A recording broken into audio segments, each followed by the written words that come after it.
Ito yung Ranger natin ngayon. So, ang ganda ng Ranger natin ngayon kasi naka 1,000 volts na to. Ay, 1,000 watts, no? So, ang ganda nito kasi check natin. So, folded. So, i-demo natin dito. Pwede bata dito. Makasakay. And then ito, pwede matikop. So, tikop to. Yung ano niya, madaw niyan. Tapos, yan. Tapos, fold. Oh.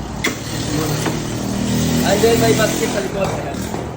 So, ganyan kaganda yung unit natin. May basket yan.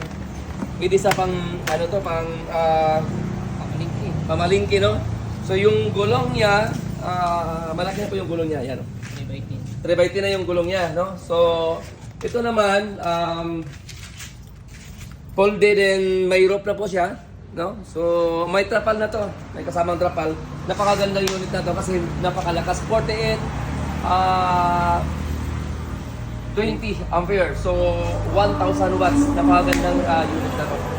Then, i-demo natin yung isa na para magkapareho lang. Pero dito naman is 2,000 watts. Yan o, 2,000 watts motor.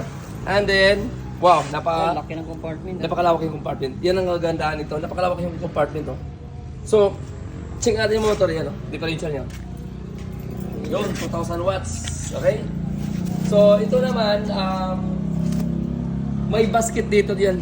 So, ito may basket doon. Pwede lagyan ng basket. So, check natin yung basket. Kunin ko ng basket.